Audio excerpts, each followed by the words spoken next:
Hello everyone. So we have a question from one of our viewers, which is where and how to practice implementing deep learning models after learning them. And then he asks also how to approach deep learning research papers because the maths can be overwhelming at times.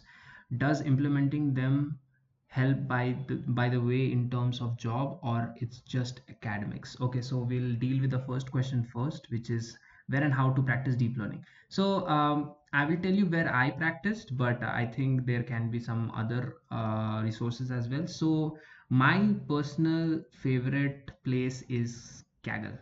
Okay, why? Simple. It gives you data set, right?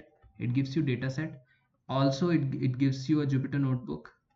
I mean, as many as you need to, let's say, create for, let's say, doing EDA, or trying different models, or if you are also into some competition, then submission. Okay, so all these can be done into different notebooks.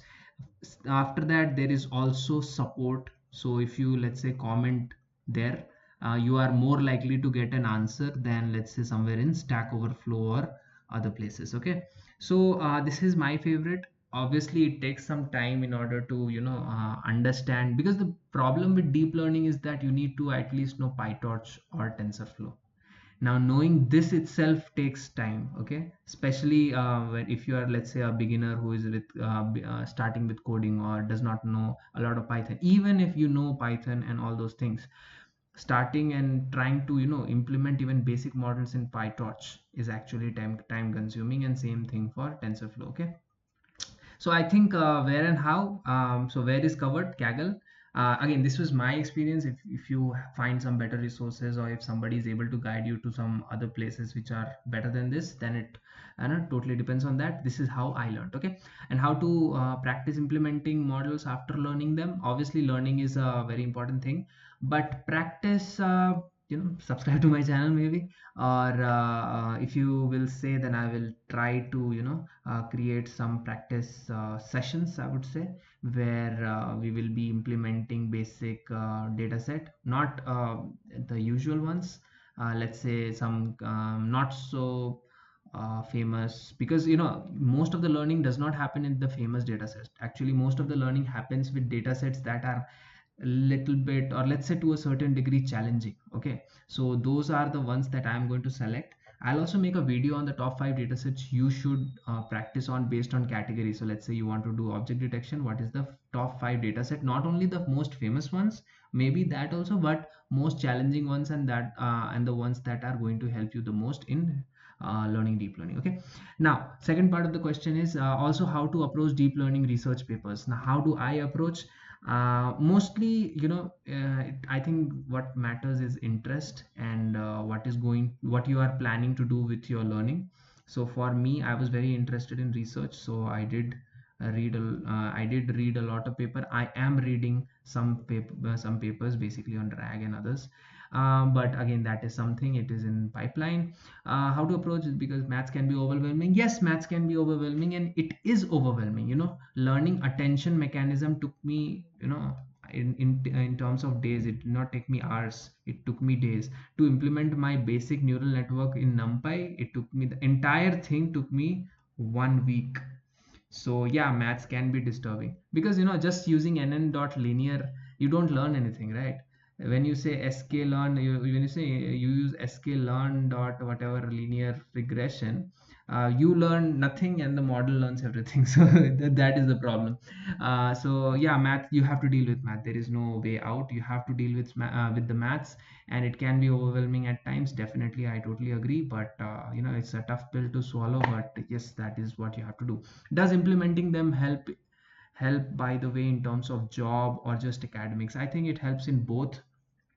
Today I'm doing, I'm working, and I'm also teaching, and this is only, it has been possible because I went through that tough time. Okay, tough time in the sense that when things are just, you're not understanding, and then you are reading so many so many, let's say, websites. My way of understanding or learning anything in deep learning or any technology that comes my way is to read and continue reading on something that I don't understand. Okay, so let's say if I don't understand what is an n dot let's just take an example. Let's say cross entropy. Okay, I am going to read at least 15 to 20 websites, because on the first website I'll understand one or two things. On the second website I might understand again one or two things. But if I continue doing that, after 5 to 6 websites and web pages, I get a clear picture of what that is. Now after that I'm happy, obviously, and after that what happens is I might leave it there then,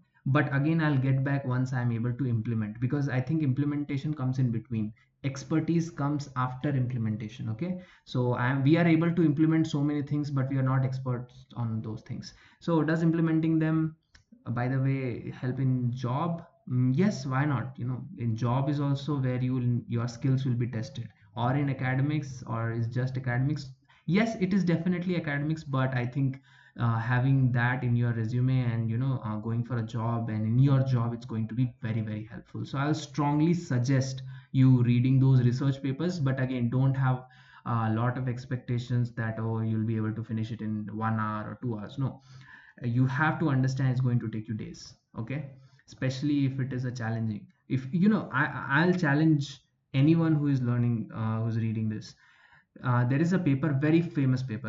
I mean, most of you will also know it. Okay, attention is all you need. This was the groundbreaking paper. All you need. This was a groundbreaking paper that actually that actually introduced transformers, which is now powering all the chat GPT and all the LLMs and all. Yeah, if you know this, try reading it in one day. Let's say you never read this, try reading it one day and understanding. It took me at least 3 to 4 days to get everything from the basics, and I was not even like I was at least 3 to 4 years into deep learning by then. At least not 3 to 4 years, but at least 2 years into then, because I read this paper in 2019. Okay, so not 3 to 2 years, sorry, 2020, not so I started in 2000 so 2017 was the year this paper came out. Okay, so I think 2018 I came to know about it, and 2019 end or 2020 I started reading it. Okay, so it took me 3 to 4 good days. Okay, and after that also implementing it took me another 3 to 4 days. So yeah, be ready for the roller coaster. It's going to be hard, and but it pays off. And this is something I'll give you as a personal experience. It pays off really good. It pays off really good. In terms of having discussions with your team, you are the one who has read. Let's say you are in a meeting room and you are the one over here who has read all the papers and others have not, or just have slightest of the idea. You can come up with ideas that other people take time to comprehend. Why? Because you have already done the groundwork. Okay, so yeah, my suggestion, definitely read those, but again, depends on how much time you have and how much interest, again, how much interest you have, because they are boring and they are not fun, and they are taxing on the mind, but yes, they are rewarding at the long end. Okay, so if you like the video, please like it and subscribe to my channel. Thank you very much, and bye.